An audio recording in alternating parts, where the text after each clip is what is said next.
Halo, selamat pagi bro. Salam sehat, salam opini amatir. Dan di hari yang cerah kali ini ya kan, saya bersepeda berkeliling kampung dan di tepi sungai, berhenti sejenak di bawah pohon yang begitu rindang dan ingin kita berbincang terkait dengan pemilu menjelang pemilu 2024. Kita semakin panas, semakin hangat dengan melihat perkembangan apa yang ada di Indonesia, yakni perkembangan di koalisi perubahan, yang mana Partai Demokrat menyatakan keluar dari koalisi perubahan, sesuatu yang di dalam internal partai sendiri mungkin hasil yang terbaik buat Partai Demokrat.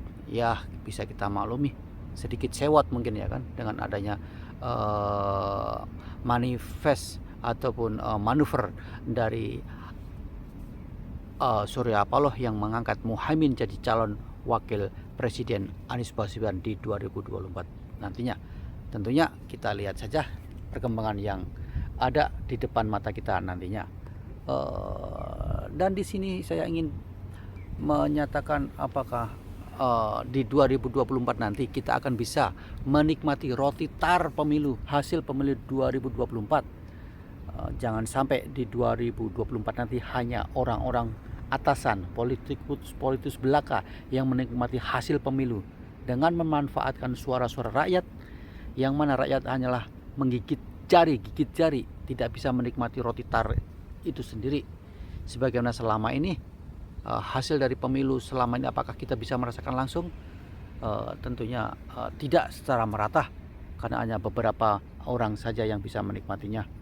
Kita bisa dilihat kehidupan di kampung-kampung kita, banyak di antara tetangga, di antara teman, sesama teman turun kita saling menipu dengan adanya hutang dan akhirnya tidak akan dikembalikan, dan hanya permusuhan yang ditimbulkannya. Dengan melihat hal itu, tentunya kita perlu suatu perubahan besar bagi Indonesia. Planning adalah perlu, program adalah perlu sebelum kita menjalankan suatu proyek besar, apalagi proyek negara ya kan. Kita tentunya merasa nyaman, kita merasa enak, kita merasa tidak bingung apabila program-program dari hasil pemilu yang akan diwujudkan nantinya itu terimbas, bisa dirasakan langsung oleh masyarakat, seperti kesehatan bisa terjamin, pendidikan bisa terjamin, dan lapangan pekerjaan terbuka lebar buat kita yang masyarakat kecil tentunya. Saya tidak mengatakan masyarakat atasan atau orang-orang kaya, karena dengan sendirinya mereka sudah bisa menikmati, baik dalam keadaan sulit ataupun dalam keadaan yang mewah sekalipun. Nggak perlu kita tanyakan ya kan, orang kaya nggak perlu kita tanyakan, mereka adalah orang-orang yang memang mampu untuk bisa meningkatkan pendapatan sendiri dengan cara-cara yang mungkin dengan yang jujur ataupun dengan cara-cara yang buruk ataupun korupsi. Namun sebagai rakyat kecil, sebagai rakyat yang hidup di kampung-kampung, yang tinggal di gunung-gunung, yang tinggal di kolong-kolong jembatan, bagaimanakah, apakah mereka akan bisa menikmati roti tar di pemilu 2024 nantinya? Tentunya kita harus mampu membacanya. Kita sebagai rakyat kecil harus bisa memilih mana yang harus jadi presiden dan mana yang harus jadi wakil rakyat.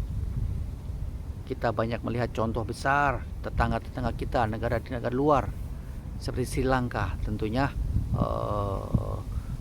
negaranya hancur karena terlilit hutang, baik itu hutang dengan Cina ataupun hutang dengan masyarakat Eropa dan juga Amerika. Tidak ada orang dengan hutang itu bisa makmur, tidak ada dengan hutang itu orang bisa merasa bahagia jikalau hutang itu mencekik kita sendiri.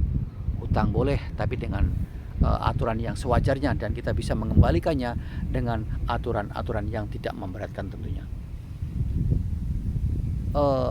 Di pinggir kali ini rasanya segar sekali bisa bercerita dengan mengungkapkan apa yang ada di kepala saya, dan sekali lagi tidak ada yang harapkan lebih dari kita sebagai manusia rendah, sebagai rakyat kecil, sebagai rakyat yang mungkin menginginkan suatu perubahan, karena kita sudah merasa jemu dengan keadaan apa yang ada kita hadapi selama ini.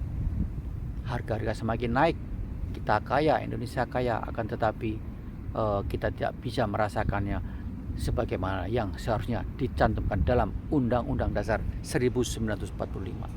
Sekali lagi, we need a change for Indonesia better. Kita ingin perubahan yang lebih baik Indonesia ke depannya. Dan tentunya kita harus lebih jeli.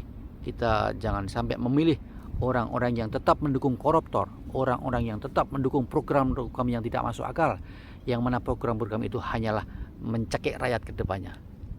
Demikian dari saya, dan semoga bisa membuka otak saya sendiri bagaimana harus memilih dan menentukan pilihan di 2024 nantinya. Tentunya dengan rasa sadar diri, rasa berpikir ke depan yang lebih luas, sehingga kita akan bisa merasakan langsung hasil hasil pesta di 2024 nantinya. Demikian dari saya, salam sehat buat semuanya, dan salam opini amatir.